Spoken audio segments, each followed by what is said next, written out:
Before we move on to the activity, I want you to go back into Play-Doh and you will see a link to be able to download what's called mirror activities. And I want you to download those three images. They'll all be in the one document. And ideally, if you could print them, because they are PDF, so you won't be able to type on them. I'd prefer you do this by hand anyway. So if you could find some way to print them, that would be very helpful, because you're going to do a little activity. So please pause this presentation and then print those documents and then come back to the presentation. So I'm going to assume that you've done that. And the first thing you're going to do is you're going to use that handheld mirror. And with the handheld mirror, what I want you to do, and again, we're doing an activity related to your image, but also identification of your personal biases, values, judgments, etc. So on this handheld mirror, which is something that people use to see themselves, I would like you to use the face of the mirror to write down words or draw images or use any other method that you would like to describe how you see yourself. Okay?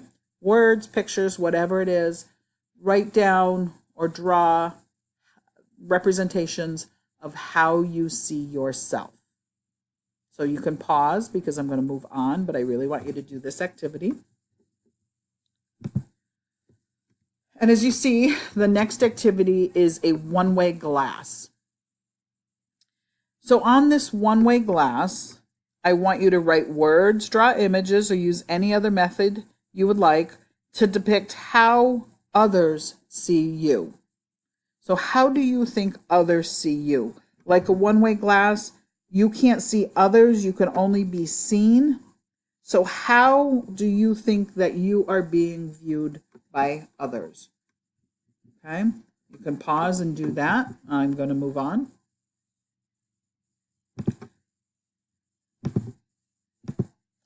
And finally, we have Sleeping Beauty, or in this case, the evil stepmother, and the magic mirror. So now that you've completed the one-way glass, you're going to complete the magic mirror. So again, I want you to write words, draw images, or use any other method you like to depict how you would like others to see you. So like the Wicked Witch in Sleeping Beauty, who asked the mirror to display the image she desired, I want you to use this mirror to reflect how you would like to be viewed. So take a minute to do that. Pause, because I'm going to move on. And now what I want you to do is look at your three mirrors. Is there congruence between the three? So is the way that you view yourself similar or consistent with how you want to be seen or how others see you? So I want you to think about that.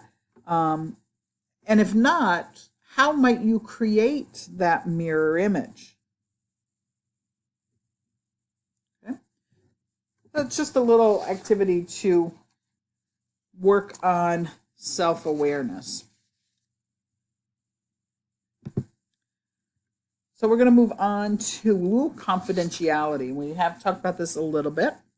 Healthcare professionals have to respect the right of the individual to self-determination. So we have to, and self-determination means that they can guide their own health care, and we have to protect their confidential information. And we've talked about HIPAA, the Health Information Portability and Accountability Act, which requires that we meet mandated standards of care when accessing, utilizing, and disseminating private information. And those HIPAA regulations outline the personal information that we are permitted to share and who we can share it with, and as also information that we cannot share. FERPA, I'm just throwing this in here now, and I've talked about this in Gen Med. FERPA is the Family Educational Rights and Privacy Act, and FERPA is a reason that if your parents call the college or university, I can't talk to them because you are adults and you are entitled to that educational right to privacy. So both fall into the confidentiality that you have to maintain information in a safe place. Another competency is dependability and integrity. Dependability relates to healthcare professionals and how we are expected to, again, be on time and be responsible in carrying out the duties and responsibilities in responding to patient and clients' needs. When we're functioning as a member of a healthcare team, it requires us to meet deadlines and adhere to schedules. Integrity is adhering to the moral and ethical principles and practices. It's honesty. It's using sound moral principles. So this relates to, there are different ethical principles that we've talked about. The first one is procedural justice. And procedural justice is concerned with making and implementing decisions according to fair processes that ensure fair treatment. Rules have to be impartially followed and consistently applied to be able to generate an unbiased decision. So you can't play favoritism in healthcare. Procedural justice is based on the concept that procedures and processes are organized in a fair manner and that those policies, regulations, and laws are to be followed. Another ethical principle that we've touched upon is veracity, and veracity is based on the virtue of truthfulness, candor, honesty. In healthcare, it refers to a comprehensive, accurate, and objective transmission of information, which includes fostering the client's understanding of that information.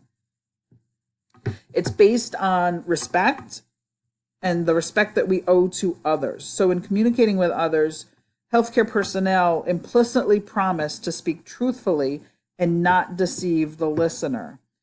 When we're entering into this relationship in care, research, or whatever it is, the recipient of the service or the research participant enters into a contract that includes a right to truthful information. So we have to be completely upfront. And it can't be incomplete. It has to be accurate and truthful information. We did talk about exceptions to that, I believe, in the other course, but they are very rare. Another integrity and dependability ethical principle is fidelity. And fidelity literally comes from the Latin word fidelis, which means loyal. And when we talk about fidelity in healthcare, it refers to being faithful, which includes the obligations of loyalty and the keeping of promises and commitments. So within the health professions, it means maintaining good faith relationship between various service providers and the recipients. So we're talking about really fidelity relates to your colleagues and the profession and being true to both. So you're expected to meet the client's reasonable expectations, but it also relates to maintaining collegial relationships with your peers and colleagues and within organizations. So those professional relationships are influenced by the complexity of the environment in which healthcare practitioners work. So you have to be able to balance the duties within the environment to the care that the patient needs, etc. So, what is the cost of not being dependable or having integrity? Dependability, you can't separate it from responsibility and reliability. So sometimes it seems like problems with dependability are epidemic. The lack of dependability can have serious consequences, much more than a person's lost time or irritation.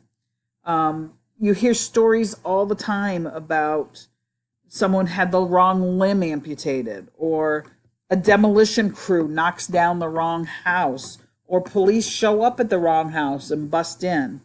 How many times have we heard about things like children being left asleep on the street? So all of those things relate to dependability and integrity.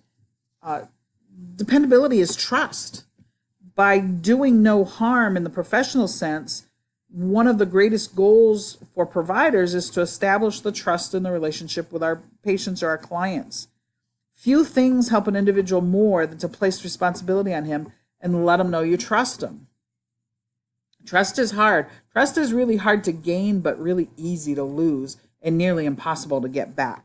So it's really important to foster that trust with the people that we work with.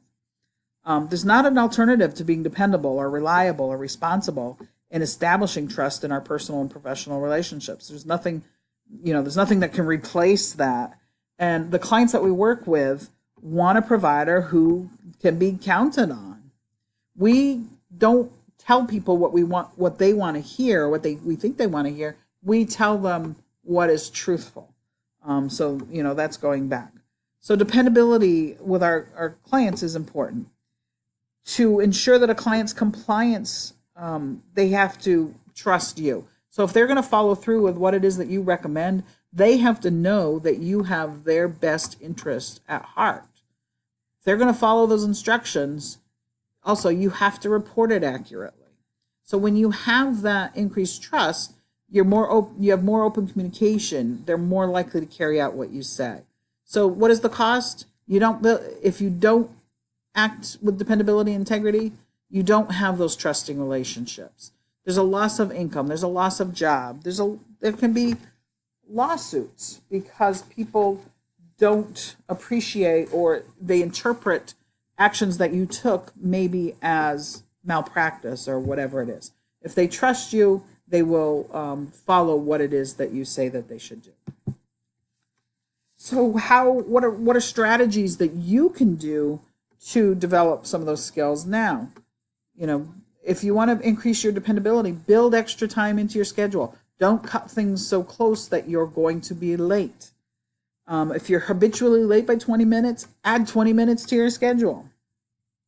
Learn to say no. You can't do everything that you're asked to do, and it is okay to say no. This is the number one thing that I tell students when they struggle. Give yourself permission to put yourself first, and it's okay to say no. Practice simplicity in your possessions, in your lifestyle, and things that you do. If you have difficulty being dependable, keep it simple. Don't take on everything.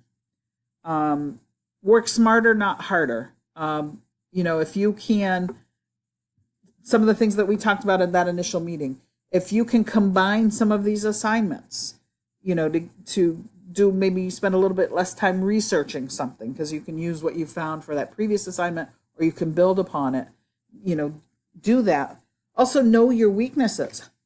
Know that you struggle with attention and you can't attend to something for more than an hour at a time. So if you know that, you plan accordingly. So that's important. The next competency is clinical reasoning and service delivery. That clinical reasoning is a dynamic process, and it's a dynamic process of inquiry that happens within the context of healthcare practice. It's your problem-solving skills, your knowledge, and your experience that you need to be able to reason through problems that are encountered in practice situation. It's an important skill that you begin to develop as a healthcare student and that you will continue to refine as you go through your healthcare programs. A profession is only as successful and strong as its practitioners, so it's important that you use your clinical reasoning skills as you're working with patients. So if you have routine or non-technical jobs, we often use the term reason or common sense, and it's the same thing. Common sense is the same thing as kind of clinical reasoning. You're using what you know to make an informed decision. So it's in the clinical setting, it's happening at a little bit of a different level because as tasks become more technical and job responsibilities move from the completion of something that's established and controlled to being able to, there's a little bit more gray area. You have to be able to use your clinical reasoning skills. Okay.